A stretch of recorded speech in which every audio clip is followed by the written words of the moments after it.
Alex here with part 171 of the My Docket series on child custody and visitation. As with my previous videos, I'll take this opportunity to direct my viewers to part 0 if you haven't seen it yet. That's the video that contains the detailed disclaimers and the underlying purpose of the series. Two things that I would glaze over are, number one, I'm not in the middle of this right now. My case is completely and totally over. It's closed. It cannot be reopened, and that's because my ex's parental rights have been terminated. Number two, the nutshell version as to the purpose of the series is to give my viewers one big example of my 8-year-long high-conflict child custody ordeal from beginning to end in chronological order. We go now into my ex's attorney's reply to our response to their objection to the notice.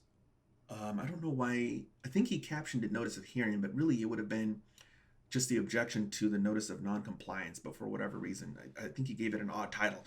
In any event, I really can't remember what is in this document. I feel like they probably just doubled down on everything that they said, which is that I'm moving away, therefore my ex should have tons of more time, and they just pretend that nothing happened from before. That's my suspicion. It's hey, we're new on this case, we're new attorneys, so everything that she did from before just magically never happened. Let's erase all of that from the history of the case, and Alex is evil for trying to give her only 52 days.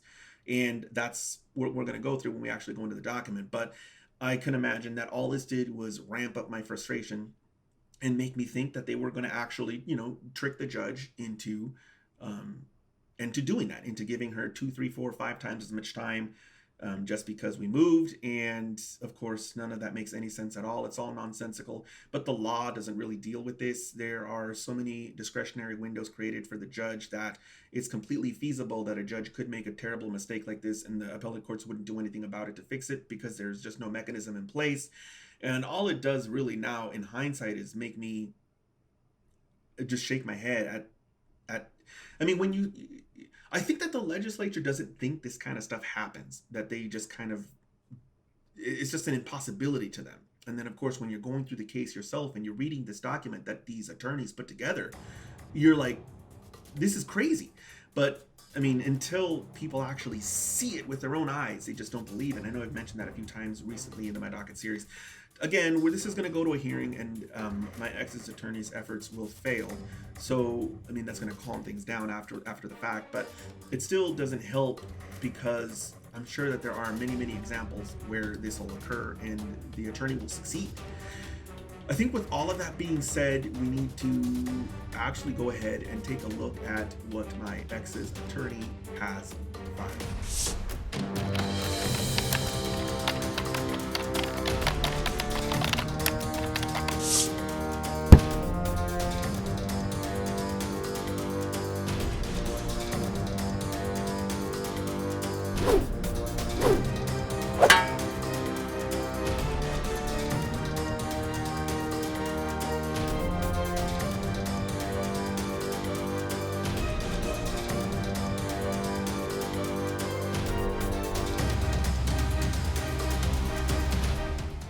So here we have their reply to response to objection. The standard introductory paragraph introduces my ex to the court, indicates that this attorney is going to be representing her as the attorney of record.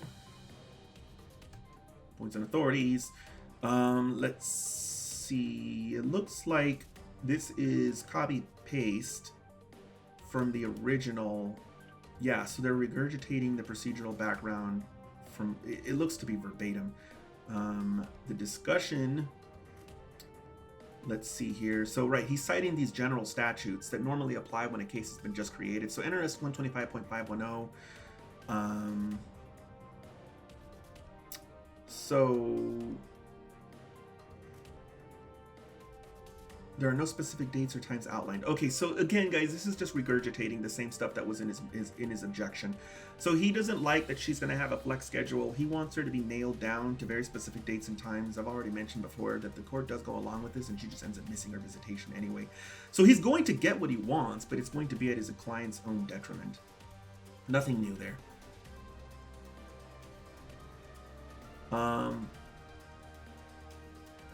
What? So this is weird. So he's trying to say that we're trying to relitigate this custodial issue, but we're not. So I don't know why he's saying that. It makes him look weird. Next assertion here. is that the court did not limit my ex's visitation to 52 days per year. So he tries to say this in the courtroom, and the judge blows up on him, or my ex, one of the two. They get blown up on because they try and act like this didn't happen, and the judge says, yeah, it did happen. And I don't know why. I mean, I guess the attorney's trying to act like it didn't happen because he's trying to gaslight the court, which isn't going to work. So we'll talk about this at the hearing, guys. And then he's basically exploiting the weakness of 125.510 by saying that even if the judge did limit my ex's time, she could just change her mind anyway, which is true. So the legislature with joint physical custody situations did not impose a change of circumstances requirement. So what this lawyer is doing is he's taking this broken statute and he's telling the court, hey, this law, it'll allow you to change your mind. You can deprive my ex of visitation and then just say, hey, never mind, now she can have more time, and you don't need a basis for it. So he's using this. Claims regarding res judicata are perplexing. So again, this assertion by this attorney, he's trying to act like he doesn't know how we're using res judicata, and he's trying to say that it's weird. In reality, he's just trying to gaslight the court again. This isn't going to work. So he's saying that these claims are baseless, issue preclusion and res judicata don't apply, that they're not relevant, but this isn't true. They are relevant, they do control, and the judge will let him know at the hearing. I don't even think she really goes into the technical, aspects of these res judicata claims, but she does yell at my ex and say, you need to understand Mr. Falcone has blah, blah, blah, because of this hearing, blah, blah, blah. So again, this attorney is just trying to gaslight the court by it's a common tactic by lawyers. The law will work a certain way, and then the lawyer will say, what are you doing? That's not how the law works. And it's their tone, their inflection, and their posture, and they use it to try and dupe the court in deciding with them, but it's not going to work. Portions of the parenting plan are agreed upon and disagreed upon. I think he's just going to really further the points that he wants, and what he's going to do here is he's going to take advantage of the portions that we agree upon, and then he's going to continue to further his position on the points that he doesn't agree to. Contested issues. So my basis for the objection is that she's an unfit parent, and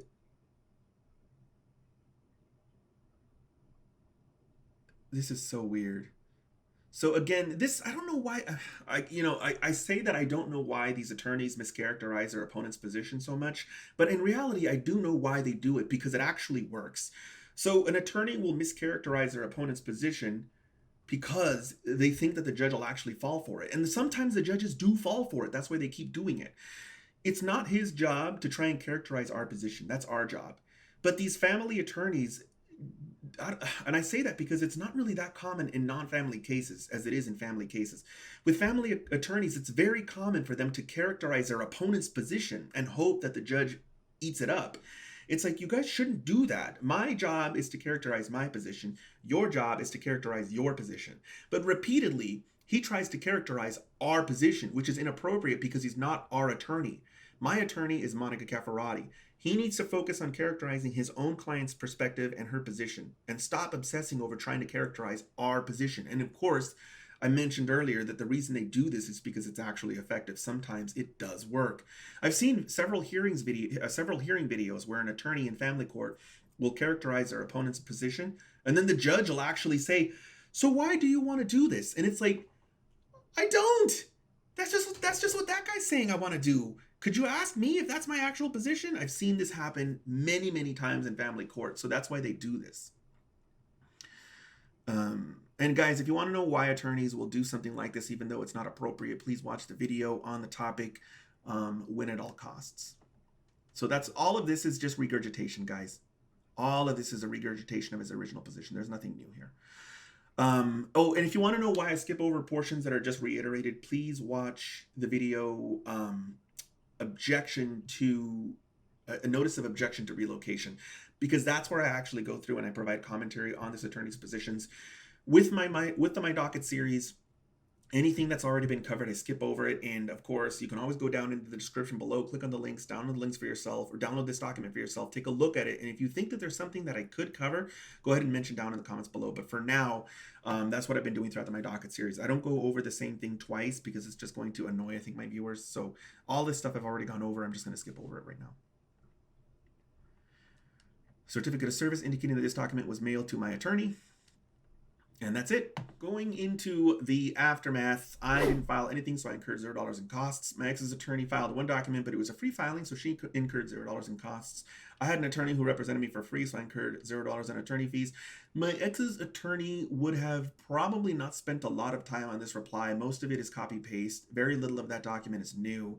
I think maybe a half hour at most of original work went into that reply. So I'm going to go ahead and say that at the rate of $250 an hour, she probably incurred $125 in attorney fees for this document. As with my previous videos, if you have any questions, feel free to post them down in the comments below, and I will see you guys next time.